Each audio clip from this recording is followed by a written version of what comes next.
Welcome to open secret. ఇవాల్టి మన guest Ollurupalli Jogulamba. వివాదాలు తక్కువ, విశేషాలు ఎక్కువగా ఉండే పొలిటికల్ బ్యాక్గ్రౌండ్ ఉన్న ఫ్యామిలీ నుంచి వచ్చిన ఆవిడ రీసెంట్గా బీజేపీ ఐటీ సెల్ ఇన్ఛార్జిగా రిజైన్ చేసి బయటకు వచ్చారు. ముందుగా మీరు బీజేపీ నుంచి ఎందుకు తప్పుకున్నారు అని అడిగే కంటే కూడా ప్రేక్షకులకు మీ ఫ్యామిలీ బ్యాక్గ్రౌండ్ కొంత తెలియాల్సిన అవసరం ఉంటుంది. నమస్కారం అండి. అండ్ ఫ్యామిలీ బ్యాక్గ్రౌండ్ అంటే పొలిటికల్ బ్యాక్గ్రౌండ్ చూస్తే మా మదరు 1957లో ఎమ్మెల్యేగా ఎలెక్ట్ అయ్యారు. 19 ఖమ్మం నుంచి. 1962లో మెంబర్ ఆఫ్ పార్లమెంట్ అయ్యారు జవహర్లాల్ నెహ్రూ గారి ప్రైమ్ మినిస్టర్షిప్లో. తను 3 టర్మ్స్ 1962 నుంచి 1977 వరకు మెంబర్ ఆఫ్ పార్లమెంట్గా కంటిన్యూ అయ్యారు ఖమ్మం నుంచి. ఆ తర్వాత 1977లో ఎప్పుడైతే జయప్రకాష్ నారాయణ గారి ఉద్యమం ఊపందుకుందో, ఎమర్జెన్సీ డిక్లేర్ చేసిన తర్వాత అమ్మ పార్లమెంట్ హౌస్లో from the floor of the house ఇందిరాగాంధీని అపోజ్ చేశారు. అపోజ్ చేస్తే ఆమెకి చాలా క్లోజ్గా ఉండేవారు వాళ్ళిద్దరు, ఎందుకంటే చాలా సంవత్సరాల అనుబంధం ఉంది పార్టీలో. తర్వాత అమ్మని పిలిచి కూడా ఎంత వ్యతిరేకత అయినా బయట తట్టుకోగలం కానీ పార్టీలో నేను తట్టుకోలేను, నీకేం కావాలి అని అడిగారు. డైరెక్ట్గా మినిస్ట్రీ కావాలా ఏం కావాలా అటువంటి సంభాషణ తెచ్చినప్పుడు నాకేం వద్దు, కేవలం మీ నాన్నగారు ప్రజల్ని ఎలా ప్రేమించారో నువ్వు కూడా అలాగే ప్రేమించాలి అని అనేసరికి లేసి వెళ్ళిపోయారు. ఆ మాట అనేసరికి ఆ తర్వాత నెక్స్ట్ డే పార్టీ నుంచి ఎక్స్పెల్ చేశారు. ఆ తర్వాత జనతా పార్టీ ఫామ్ అవటం, అమ్మ అప్పుడు కొన్నాళ్ళు నేషనల్ జనరల్ సెక్రటరీగా కూడా చేసింది. అప్పుడు కాన్స్టిట్యువెన్సీ మారి తను హైదరాబాద్ నుంచి పోటీ చేసింది. పోటీ చేసి అప్పుడు she lost by some 1500 votes. ఆ తర్వాత ఇంకా జనతా పార్టీ డిసింటిగ్రేట్ అయిపోయింది. Later on she once again తను ఎమ్మెల్యే అయిందనమాట. ఇలా సుదీర్ఘమైన రాజకీయ చరిత్ర ఉంది అమ్మకి. మా నాన్నగారేమో ఫారెస్ట్ డిపార్ట్మెంట్లో ఉండేవారు. Retired as chief conservator Indian forest services ఐఎఫ్ఎస్గా ఉన్నారు. మీ మదర్ తేళ్ల లక్ష్మీకాంతమ్మ దాదాపు 3 సార్లు ఎంపీ, 2 సార్లు ఎమ్మెల్యే, తర్వాత మినిస్టర్ చేశారండి. స్టేట్లో women and child welfare ministry కూడా చేశారు ఒకసారి. బేసిక్గా మీ మదర్ ఎంపీగా ఉన్న టైంలో ఏదైతే అప్పట్లో ఉన్న ఒక నిబంధన, మహిళలు ఎవరైనా ఐఏఎస్లు ఐపీఎస్లు అయితే పెళ్ళి అయితే వారికి ఆ ఉద్యోగాన్ని వదిలిపెట్టాలి అన్నది మార్చారు అని చెప్తున్నారు. ఎలా సాధ్యమైంది? అంటే ఇదివరకు 60sలో అనుకుంటా అండి, విమెన్ ఐఏఎస్ ఆఫీసర్స్ జాబ్స్కి వెళ్తే వాళ్ళ పెళ్ళయ్యే వరకే వాళ్ళు కంటిన్యూ చేయగలిగేవారు. పెళ్ళయిన తర్వాత వాళ్ళు రిజైన్ చేసేయాలన్నమాట. అప్పుడు పార్లమెంట్లో అది తీసుకొని షీ ఫాట్ ఫర్ ఇట్, అది అమెండ్మెంట్ చేశారు ఆ రూల్ని.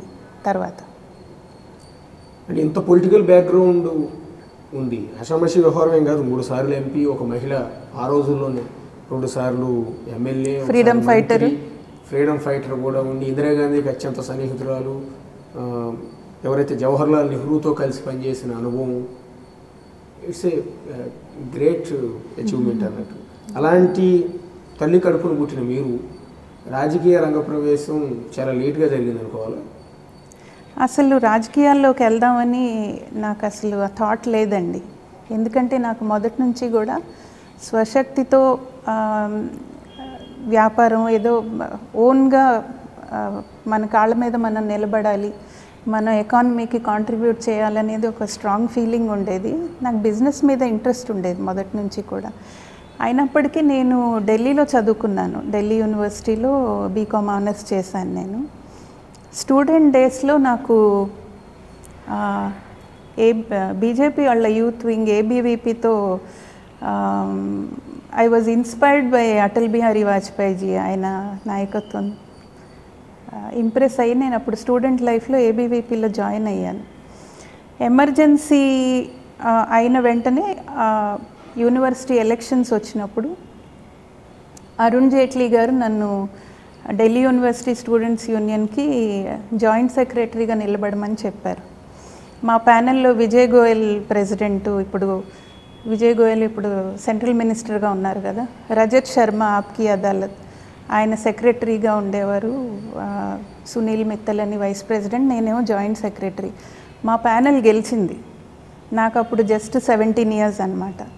సో ఢిల్లీ యూనివర్సిటీ స్టూడెంట్స్ యూనియన్లో youngest and the first south Indian student నేను ఢిల్లీ యూనివర్సిటీలో ఎలెక్ట్ అవటానికి. అలా అనుబంధం ఏర్పడింది. ఆ తర్వాత మ్యారేజ్ అయిపోయిన తర్వాత నేను విజయవాడ వచ్చాను. వచ్చిన దగ్గర నుంచి ఇంకా బిజినెస్ మీద, ఫ్యామిలీ మీద కాన్సన్ట్రేట్ చేస్తా. ఇన్ని సంవత్సరాలు గడిచిపోయింది. కాకపోతే ఈ మన స్టేట్ డివిజన్ అయినప్పుడు సైకలాజికల్గా చాలా మదన పడ్డాను నేను. I personally suffered a lot. ఎందుకంటే నా రూట్స్ అమ్మ వాళ్ళది అలంపూర్, అందుకే నా పేరు జోగులాంబ అని పెట్టారు, మహబూబ్ నగర్ డిస్ట్రిక్ట్. మా ఫాదర్దేమో గుంటూరు డిస్ట్రిక్ట్, పాలపర్రు అని చిల్కలూరుపేట దగ్గర. నేను పుట్టింది హైదరాబాద్, నేను పెరిగింది ఢిల్లీలో. ఇలా అన్ని రాష్ట్రాలతో, అన్ని సిటీస్తో నాకు అనుబంధం ఉంది. ఎప్పుడైతే ఈ డివిజన్ అనేది తెర మీదకి వచ్చిందో నాకు I felt like my body is being torn apart అనే బాధ కలిగిందనమాట. మా mother strong integrationist. She fought against separation. So తను ఇంటిగ్రేషన్ కలిసి ఉండాలి అనే భావంతో ఉండేది. అప్పుడు 1972లో పీక్ ఆఫ్ తెలంగాణ మూమెంట్ అప్పుడు ఖమ్మం తెలంగాణ నుంచి తను ఒక్కటే గెలిచింది. మొత్తం తెలంగాణలో అందరూ ఓడిపోయి టీపీఎస్ వచ్చింది, తెలంగాణ ప్రజాసమితి అని. సో అమ్మ ఖమ్మంలో మాత్రం చేకూరి కాసయ్య గారికి అగెన్స్ట్గా పోటీ చేసి తనే గెలిచింది. సో ఆ భావాలతో మేబీ నేను ఇన్ఫ్లుయెన్స్ అయ్యి ఉండొచ్చు. ఎప్పుడైతే ఈ సెపరేట్ మూమెంట్ అంతా స్టార్ట్ అయిందో, నేను నా పాత ఏబీవీపీ టైంలో నేను పనిచేసిన లీడర్సు బీజేపీలో అలా అందరితో కలవటం మొదలుపెట్టాను. ఇలా అన్యాయం జరుగుతుంది, ఆపండి, ఇది కరెక్ట్ కాదు అని. బట్ సమ్హౌ డివిజన్ జరిగిపోయిన తర్వాత నాకేమనిపించిందంటే, ఒక నేషనల్ పార్టీలో ఉండి ఇంకొకసారి మన రాష్ట్రానికి ఎవరు అన్యాయం చేయకూడదు, మనం కూడా ఒక వాయిస్ అయి ఉండాలి అన్యాయం జరగకుండా చూడటానికి అనే ఉద్దేశంతో నేను బీజేపీలో జాయిన్ అయ్యాను. ఎందుకంటే I'm inspired by Advaniji, Vajpayee ji. చాలామంది సాక్రిఫైజెస్తో డెవలప్ అయింది ఆ పార్టీ. సో అందుకని నేను అప్పుడు బీజేపీలో చేరానండి 2014లో చేరారు. ఆ తర్వాత మిమ్మల్ని ఏపీ ఐటీ సెల్ ఇన్ఛార్జిగా కూడా నియమించారు. అప్పుడు ఏమైందంటే, సెపరేట్ అయిన తర్వాత ఈ social media, IT cell work అంతా మొదటి నుంచి స్క్రాచ్ నుంచి మొదలు పెట్టాల్సి వచ్చింది. ఎందుకంటే డివిజన్ అయినప్పుడు కంబైన్డ్ ఈ ప్లాట్ఫామ్స్ అన్నీ తెలంగాణకి వెళ్ళటం. అప్పుడు నేను చేయగలను అంటే నాకు అప్పచెప్పారు. It was kind of party to interest me. నేను ఇన్ఛార్జ్గా పనిచేశాను. దాదాపు ఒక 7-8 months బ్యాక్ వరకు చేశాను. అంటే నేను రిజైన్ చేసినప్పుడు నేను ఐటీ సెల్ ఇన్ఛార్జ్గా లేను. అది కొంచెం అది రాంగ్గా వచ్చింది న్యూస్. 6-7 months బ్యాక్ నేను నా ఓన్గా తప్పుకున్నానండి. నేను పక్కకి టీం అంతా ఉండింది, నేను అప్పచెప్పేసి తప్పుకున్నాను పక్కకి. ఎందుకంటే కొన్ని విషయాలు నాకేంటో మనసుకి అంగీకరించలేదు.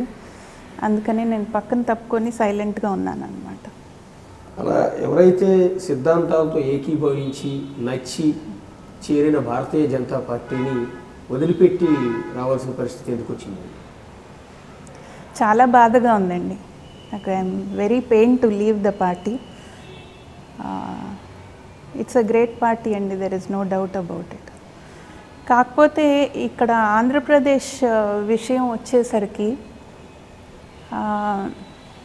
కొంచెం సిద్ధాంతాలకి అతీతంగా కొన్ని విషయాలు జరుగుతున్నాయని నాకు అనిపించింది. ముఖ్యంగా ఏంటంటే, మనకి నేను చేరిందే మన ఆంధ్రప్రదేశ్ని ప్రొటెక్ట్ చేయాలి, నేషనల్ పార్టీస్ ఈ వీళ్ళు మనని లెట్ డౌన్ చేయకుండా ఉండటానికే నేను చేరాను. ఎందుకంటే మనం స్ట్రాంగ్ వాయిస్ ఉండాలి పార్టీస్లో. చేరినప్పుడు ఎప్పుడైతే మనకి రీఆర్గనైజేషన్ యాక్ట్లో ఇచ్చిన ప్రామిసెస్ ఏవైతే ఉన్నాయో, స్పెషల్ స్టేటస్ కానివ్వండి, రైల్వే జోన్ కానివ్వండి, కడప స్టీల్ ఫ్యాక్టరీ కానివ్వండి, ఈ హెచ్పిసిఎల్ ఇది కానివ్వండి, అవన్నీ కొన్ని నేను ప్రశ్నించడం ప్రారంభించాను with in the party. So నాకు ఎప్పటికప్పుడు కొంచెం టైం పడుతుంది అన్నట్టుగా వచ్చేది. ఒక స్టేజ్లో ఏమైందంటే ఇంకా గవర్నమెంట్ ఎప్పుడైతే అడగటం మొదలుపెట్టారో వీటికి సమాధానం చెప్పకుండా కౌంటర్ అటాక్ మొదలుపెట్టారు. నేను మొదటి నుంచి ఏం చెప్తున్నానంటే మనం చేసిన తర్వాత మనం ఎంత అటాక్ చేసినా ప్రాబ్లం లేదు, ప్రజలు మనతో ఉంటారు. కానీ మనం చెప్పినవి మనం ఫుల్ఫిల్ చేయకుండా మనం ఎప్పుడైతే ఎదురుదాడి ప్రారంభిస్తామో అది ఎదుటి పార్టీకి కన్సాలిడేట్ అవుతుందండి. ఇప్పుడు జరిగింది అదే. ఇప్పుడు బీజేపీ కొంత డిస్లైక్ ఉండేది ఈ మధ్య వరకు, కానీ అది సైన్స్ లేకుండా అయిపోయింది. ఇప్పుడు ప్రజలు అలా ఉన్నారు, మీకు తెలియనిదేముంది. అది ఎందుకంటే మనం మన ప్రామిసెస్ ఫుల్ఫిల్ చేయకుండా అటాక్ మొదలు పెట్టాం కాబట్టి. అటాకింగ్ అనేది ఉండాలండి, పొలిటికల్ పార్టీస్ మధ్యలో చేసుకుంటారు పరస్పరంగా, ఎందుకంటే ఎవరి పొలిటికల్ సర్వైవల్ వాళ్ళు చూసుకుంటారు. కానీ ప్రజలకు ఇచ్చిన ప్రామిసెస్ ఎప్పుడు మనకి they should be on priority. ఇప్పుడు బీజేపీ కోర్ ఐడియాలజీ కూడా అదే. ఏమంటారు? Country first, party next, self last అంటారు. నేను రిజైన్ చేసే వరకు కూడా నేను అదే ఫిలాసఫీతో ఉన్నాను. ఎందుకంటే నేను ఈ 4 ఏళ్ళలో నేను ఎవరిని వెళ్ళి ఏం ఫేవర్స్ అడగలేదు, నాకేమన్నా పదవులు ఇమ్మని అడగలేదు, ఏమీ అడగలేదు. నేను అడిగింది కూడా నా అభిప్రాయ భేదాలు కూడా ఎందుకు వచ్చినాయి అంటే నా రాష్ట్రానికి మీరు చేయాల్సినవి చేయండి, అక్కడే వచ్చినాయి. సో ఎప్పుడైతే అది ఇంకొక ఇప్పుడు ఏంటంటే అది పర్సనల్ అటాకింగ్ అనేది పీక్లోకి వెళ్ళిపోయింది. అసలు విషయం పక్కన పెట్టేశారు. ఇప్పుడు టీడీపీ అయినా ప్యాకేజీ ఒప్పుకొని వెనక్కి వెళ్ళి వాళ్ళు కూడా ఎందుకు బ్యాక్ స్టెప్ వేశారంటే వాళ్ళ పొలిటికల్ సర్వైవల్ వాళ్ళు చూసుకుంటున్నారు. వీళ్ళు పొలిటికల్ సర్వైవల్ ఆయన్ని గద్దె దింపితే మనం పైకి వస్తామనేది వీళ్ళు చూసుకుంటున్నారు. But who is concentrating, who is thinking about the people of Andhra Pradesh? So ఎప్పుడైతే నేను ఇలాంటివి ప్రశ్నించడం మొదలుపెట్టానో నేను ఎవరిని పర్సనల్గా నేను విమర్శించలేదండి, ఏం చేయలేదని నేను అనటం లేదండి. నేను కూడా సోషల్ మీడియా నేను హ్యాండిల్ చేశాను కాబట్టి ఏమేం చేశారు, ఏ రకంగా ఫండ్స్ ఇచ్చారు, ఇవన్నీ ఇంప్రూవ్ అయింది. ఫండ్స్ రావటం కానీ, ఇళ్ళ కోసం కానీ, దీనికోసం అన్నీ ఇచ్చారు. కానీ ఏపీ రీఆర్గనైజేషన్ యాక్ట్లో మెన్షన్ చేసి ఎందుకనో కొన్ని మేజర్ అంటే ఇన్వెస్ట్మెంట్ ఓరియంటెడ్ పాయింట్స్ ఏవైతే ఉన్నాయో దాన్ని కొంచెం తప్పించుకోవటానికి ట్రై చేస్తున్నారు, పోస్ట్పోన్ చేయటానికో తప్పించుకోవటానికో. అది నేను వాళ్ళతో ఏకీభవించలేదు ఈ విషయంపై.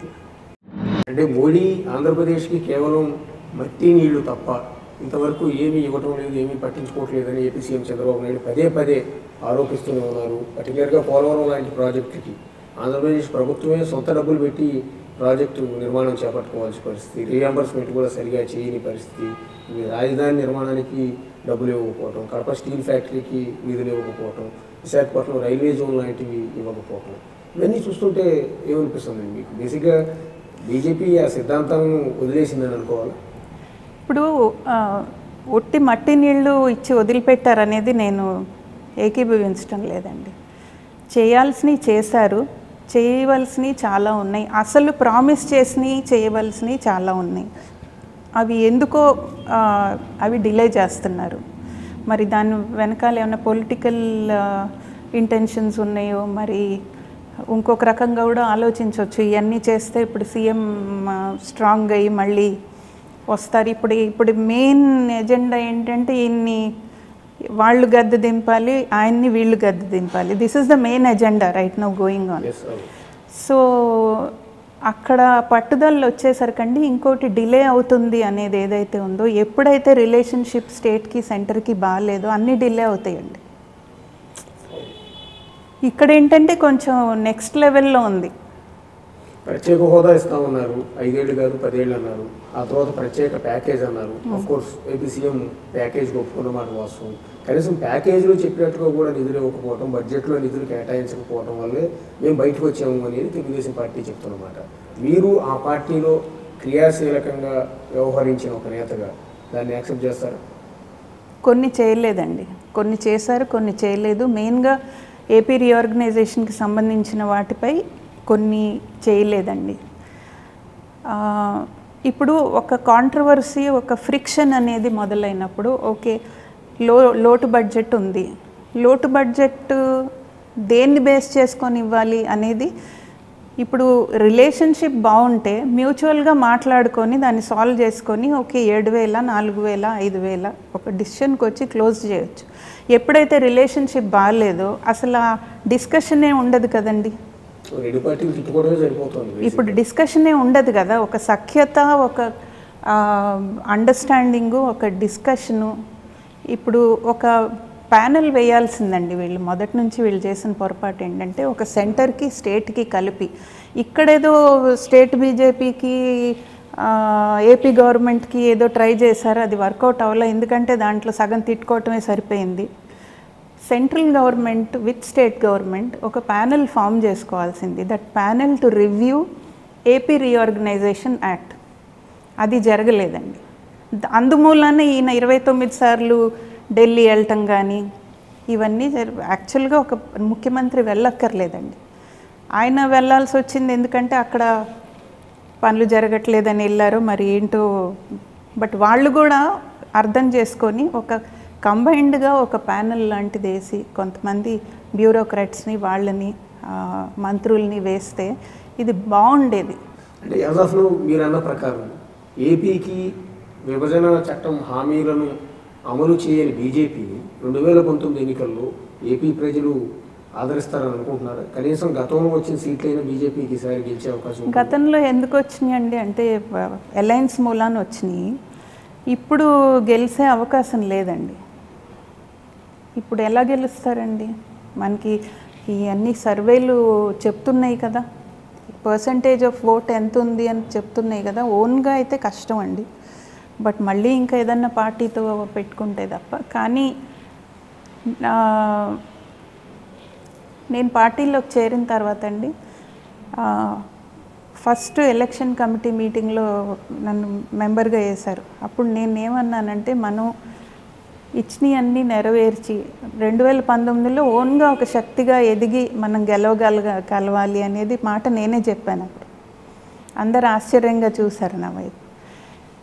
అది జరగలేదండి. అది ఎప్పుడైతే మనం ప్రజలకి ఎప్పుడు క్లోజ్ అవుతామండి, మనం వాళ్ళని సంక్షేమం, వాళ్ళకి దగ్గర అవటానికి, వాళ్ళకి ఇచ్చిన మాట నిలబెట్టుకుంటే ప్రజల్ని మనం ఆకట్టుకోగలం. ఇంకొకళ్ళని తిట్టితే మనం ఎలా ఆకట్టుకోగలం చెప్పండి? పార్టీని బూత్ లెవెల్లో చాలా స్ట్రెంథెన్ చేసాము, మాకు వచ్చే ఎన్నికల్లో చాలా బలీయమైన శక్తిగా ఎదుగుతాము అనేది పదే పదే కేంద్ర మాజీ మంత్రి పురంధేశ్వరి చెప్తున్నమాట. ఎదిగితే మంచిదేనండి. ఇప్పుడు బూత్ లెవెల్లో కార్యకర్తలు ఉంటారు. బీజేపీ ఎటువంటి పార్టీ అంటే ఎవరు పార్టీ వదిలి వెళ్ళరు. ఎప్పుడు 50-100 ఏళ్ళ నుంచి ఉన్న కార్యకర్తలే ఇంకా ఉంటారు. వాళ్ళు పాపం వాళ్ళకి ఏమైనా చేసినా చేయకపోయినా, వాళ్ళు ఎటువంటి స్థితిలో ఉన్నా వాళ్ళు పార్టీని వదిలిపెట్టి వెళ్ళరు. బూత్ లెవెల్లో కార్యకర్తలు ఉంటారండి, ఓటర్లు ఉండాలి కదా. చంద్రబాబు నాయుడు మీద కోపంతో రాష్ట్రానికి నిధులు ఇవ్వకుండా ఆపేసిన బీజేపీ రాష్ట్రంలో ఉన్న మరో 2 పార్టీలు జనసేన, వైఎస్ఆర్ కాంగ్రెస్ పార్టీతో కలిసి కుట్ర చేస్తున్నాయి అనేది చంద్రబాబు నాయుడు పదే పదే చేస్తున్నారు. ఏకీభవిస్తారు దాంతో? ప్రూఫ్ అయితే లేదండి. వాళ్ళు ఏదో అఫీషియల్గా మాట్లాడుకుంటున్నారు అనేది కూడా నాకు తెలీదు, సో నేను చెప్పలేను. కానీ మనం ఓవరాల్గా చూస్తే ఈ వాళ్ళు మాట్లాడే విధం కానీ, వాళ్ళు మాట్లాడే మాటలు కానీ బీజేపీ జనసేనని కానీ లేకపోతే వైసీపీని కానీ ఒక మాట కూడా అనట్లేదు. ఓన్లీ టీడీపీని అటాక్ చేస్తుంది. అక్కడ తెలంగాణలో చూసుకుంటే ఆయన కూడా మెయిన్గా కాంగ్రెస్నో లేకపోతే ఎవరినో ఇంకొకళ్ళనో అటాక్ చేయట్లేదు, ఆయన కూడా టీడీపీనే చేస్తున్నారు. జనసేన కూడా 99% బీజేపీని క్రిటిసైజ్ చేయట్లేదు. సో దీనివల్ల ఏంటంటే వాళ్ళకి సైకలాజికల్గా కొంత ఇంక్లినేషన్ ఉంది ఒకళ్ళ మీద ఒకళ్ళకి అనేది అయితే అర్థమవుతుంది. ప్రీపోల్ అలయన్స్ పెట్టుకోకపోవచ్చు, ఎందుకంటే వీళ్ళవి వాళ్ళే అందరి డిఫరెంట్ ఓట్ బ్యాంక్స్. అందరూ ముఖ్యమంత్రులు అవుదాం అనుకునే వాళ్ళే ఉన్నారు అక్కడ. ఇప్పుడు ఈయన పవన్ కళ్యాణ్ గారు ముఖ్యమంత్రి అవుదామని, జగన్ గారు ముఖ్యమంత్రి అవుదామని. సో అక్కడ కుదరట్లేదు కదా. సో అంటే చాలా పెద్ద పొలిటికల్ బ్యాక్గ్రౌండ్ ఉన్న మీరు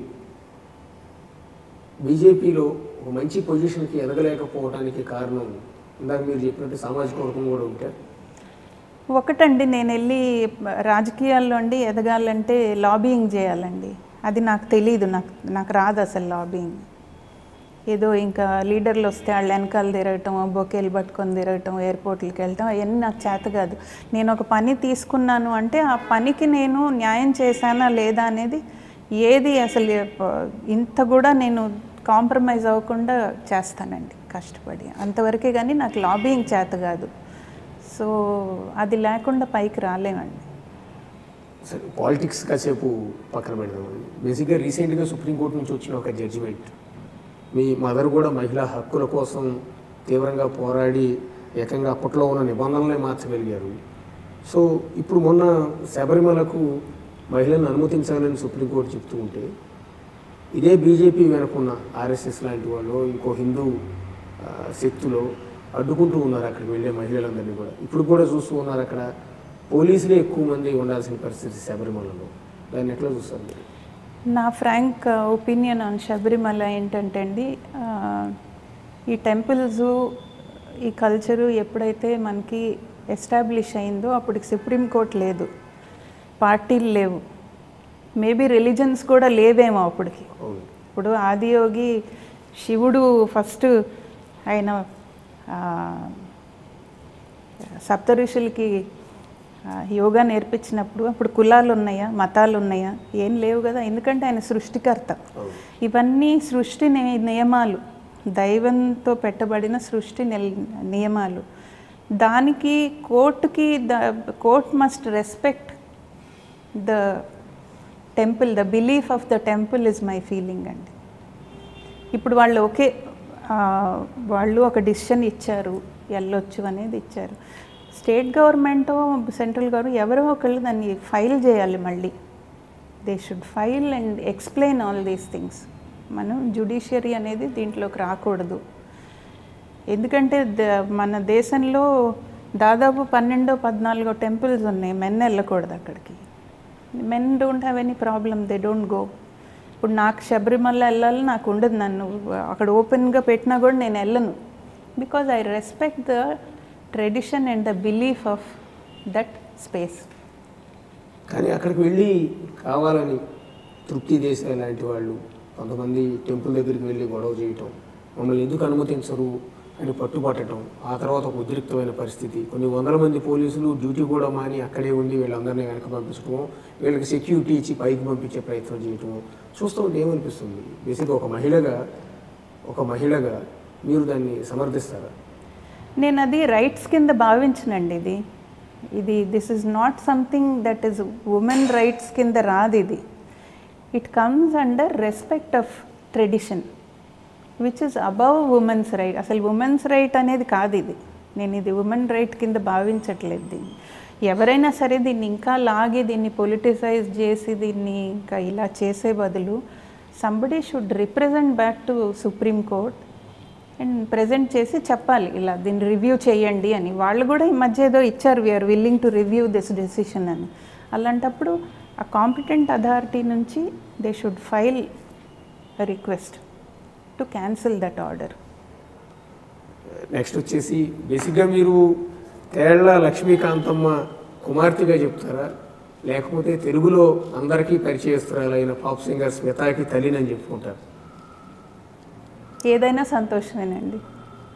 ఎందుకంటే I'm proud of my mother, at the same time I'm very proud of my child. ఏదైనా నాకు ఇష్టమే. తెలుగు ఇండస్ట్రీలో కావచ్చు, మన తెలుగు రాష్ట్రాల్లో కావచ్చు, మీ అమ్మాయి స్మిత సక్సెస్ఫుల్గా లైఫ్లో ముందుకు వెళ్ళిపోతుందని భావిస్తున్నారా? మీరు అనుకున్న గోల్ రీచ్ అయింది ఆవిడ? అవునండి, నాకంటే ఎక్కువే తనకి అంబిషన్ ఉంటుంది.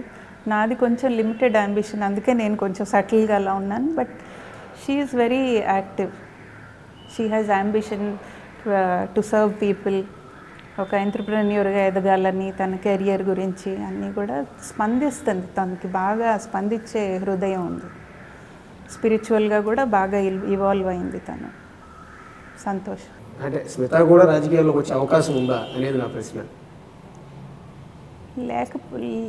ఉండకపోవచ్చు అనుకుంటున్నానండి. తను ఎప్పుడైనా ప్రస్తావించారా స్మిత రాజకీయాల్లోకి వస్తానని కానీ, లేకపోతే వద్దామంటే ఈ లాబింగ్ చేయలేక తగ్గిపోతున్నానని? It's not my cup of tea అనుకుంటుంది తను. She thinks it's not my cup of tea. Okay, thank you madam. ఇది ఇవాళ ఓపెన్ సీక్రెట్. మరో ఓపెన్ సీక్రెట్లో మళ్ళీ కలుద్దాం.